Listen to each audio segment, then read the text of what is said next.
Hi, and thanks for tuning in again. I'm Ari with iGROW, and today we're going to talk about a big issue that we've been getting asked a lot about from our indoor gardeners, and that's light quality. So what do I mean by light quality, and why is it important as light intensity? So here's why.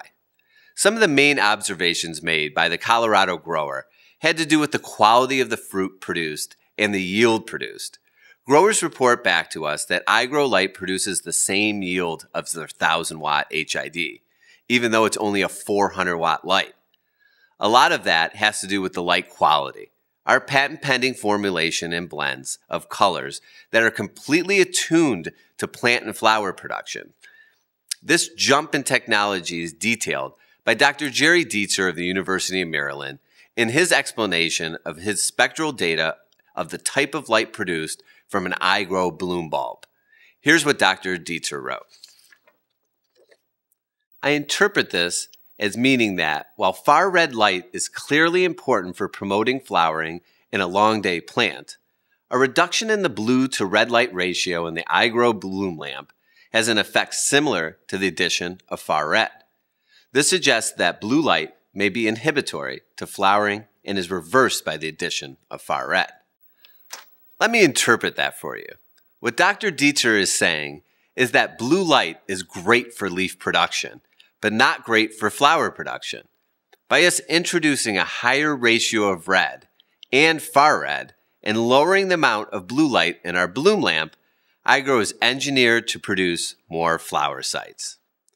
Dr. Dietzer continues, additionally, I only can think that since red is about 20% more effective in driving photosynthesis than blue, and that the iGROW bloom lamps have a higher red to blue ratio than either sunlight or any other lamps, this suggests that iGROW bloom lamp may actually enhance photosynthesis to a greater extent than even sunlight.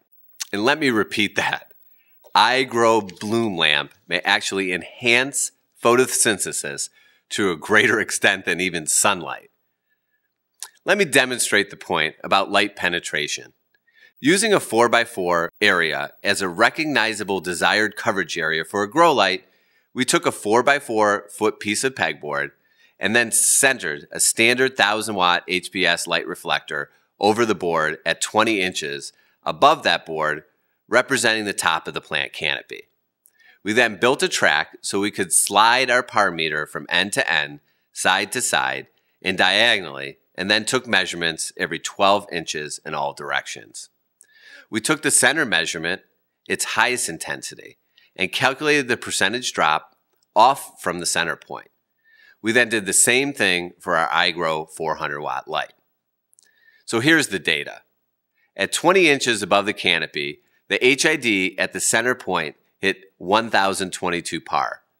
Left to right at the first 12 inches away from the center point, it went down to 580 par. That's a 43% drop. And another 12 inches away at the outer end of the 4-foot area, it went down to 136 par, a drop of 87% from the center point. The iGROW light at 6 inches above the canopy at the center point hit 1045 par. Left to right at the first 12 inches away from center, it hit 1001 par, less than 4% reduction. At another 12 inches away from center, at the outer end of the 4-foot area, it went down to only 580 par, and that's only 45%. We did the same test side to side, and iGROW outperformed the HID at every 12-inch marker. The numbers were not dramatic, but iGROW is not about being better than HID. It's about getting you the same results at 60 to 80% cost of ownership savings. Imagine getting the same results as your HID, but doing it at a fraction of your current overhead. The lights actually pay for themselves. Why would you use any other light? Thanks for tuning in. Check out our other videos and follow us on Twitter at iGROW Lights and visit our website at iGrowlights.com.